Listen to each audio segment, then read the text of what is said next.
Hey folks, thank you for tuning in. I hope you're all doing very well. I'm going to do this slightly differently, so there might be a few mistakes in this audio and I'm probably not going to edit them out, but we'll see how it goes. We'll try it like this. So I got a DM on Twitter a couple of months back and it pointed me towards a clip that I'd seen once before but was never able to see again. I couldn't track it down, I couldn't find it anywhere. But this clip always kind of niggled at the back of my mind, as, in my humble opinion, it suggests that some of the darker backstories of certain characters on YouTube are even worse than many people realise. Now I'm going to keep this video short and to the point, so I'm just going to play the clip just now and you can see exactly what the hell I'm talking about, and let me know down below if you agree with me. Were you sexually active at that time as well? Oh yeah, I was fucking everything. Because Sean was fucking a lot of very attractive women from the stories he tells us. Yeah. Just to be clear, was that true? Yeah, it was very true. Yeah. So were you sort of joining in on this? And none of them was underage. Right, yeah, good. And none of them was underage. Right, yeah, good. So what do you think of that clip then?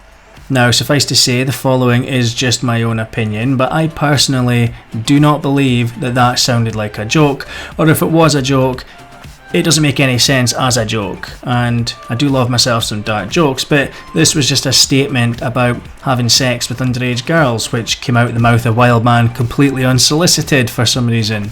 The topic was how many times Wildman, and we'll just say his internet famous friends, were having sex back in their drug dealing days. They weren't asked if any of their partners were underage, because no normal person would think to ask that. It's not really the expected thing to ask. You know, if somebody asked me that, I'd probably be quite annoyed. So the fact that Wildman just brought that up at the mere mention of ex-girlfriends in general seems pretty fucked up, seems pretty sus, as the kids would say. Now, it also seems like a bit of a confession, in my opinion, a thinly veiled wink wink nudge nudge confession. Now again, you may or may not agree with me here, it's just my opinion, but it screams as well of somebody revelling in the fact that they're hiding in plain sight. It sounds like somebody making a comment sounds sarcastic, so there's a little bit of deniability, but that's not how sarcasm is used. So there's something very, very off about this whole thing, because people don't sarcastically say, oh, none of my mates' past girlfriends were underage, unless, you know, they were, or there's some other reason that I can't quite think of. Now, it's also not the kind of statement that could really be construed as banter. It's not the kind of thing that you would overhear at the table next to you in the pub and think, oh, that's just a laugh. These people are definitely not complete weirdos. These people that are laughing about underage sex next to us over their pints. It's, not a situation that comes up that often.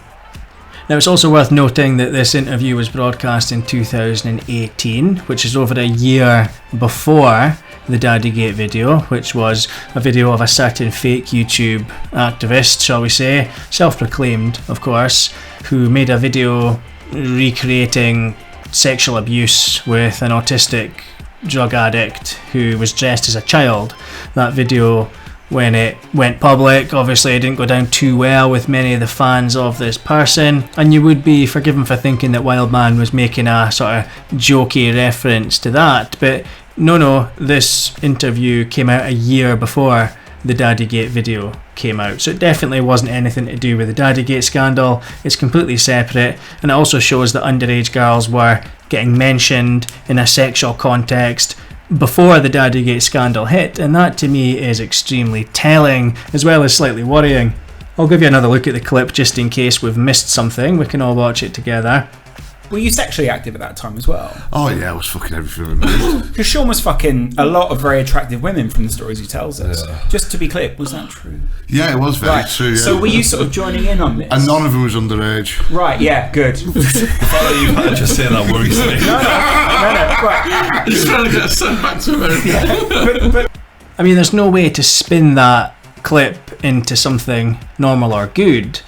It's also bizarre to me that Wildman would make a statement of that kind in an interview that he knew was being broadcast to thousands, if not probably hundreds of thousands of people, and it in the end did end up getting broadcast to hundreds of thousands of people. It's just an astonishing level of confidence, or shall we say arrogance possibly.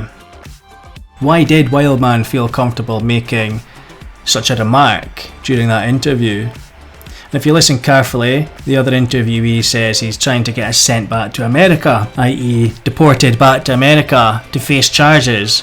Now, if this was just some random absurd joke, would the response not be one of confusion, maybe a blank stare, maybe a head shake, rather than saying he's trying to get us sent back to America? Let's just play the clip again, why don't we? Just, 3 times the charm. Actually active at that time as well. Oh yeah, I was fucking everything. Man. Because Sean was fucking a lot of very attractive women from the stories he tells us. Just to be clear, was that true? Yeah, it was very true. Yeah. So were you sort of joining in on this? And none of them was underage. Right, yeah, good. The fellow you had just saying that worries me. No, right. He's trying to get us sent back to America. But Very, very weird. So let me know what you think in the comments, folks, before this video gets censored like the rest of my back catalogue. For those of you in the UK who are unaware, there are about 22 of my videos which you can't see on YouTube unless you have a VPN, because they've been blocked in the UK due to censorship, effectively, due to fake activists on YouTube contacting YouTube and demanding that my videos get removed so that the truth about their behaviour doesn't get to too many people. So make sure you leave your comments down below before this video also gets hidden from view if you do have something to say about this. And just so you know, you can see all my videos on Odyssey, even the ones that have been censored and copyright struck off YouTube. Odyssey is a great platform. They've totally cleaned up their system as well. The videos do not buffer anymore, and they've released a new and improved app which works much better than the old one. So get on Odyssey, check it out, and you'll be able to see all the uncut proper videos about this whole situation over there. And as I say, I'm making this a very quick one, so just before I go, I will also say that if any of you, and I know there are many of you, who have an interest in documenting and preserving truth and exposing wrongdoing, please feel free to share this video. And you also might want to download the clip of Wildman's statement before it gets bleached off this platform, because the more people that see this, the more people will be in a position to truly make up their minds about the kind of people they're watching on YouTube. So I'm going to leave this one here, folks, but big thanks again to the person who sent me the link to this clip. It really did need to have a light shone on it. And thanks again to each and every one of you who still tune in, who still support the channel. I appreciate you all. Now please don't forget to subscribe if you are new, and please also make sure you leave your comments down below, and I'll catch you all in the next video. Cheers.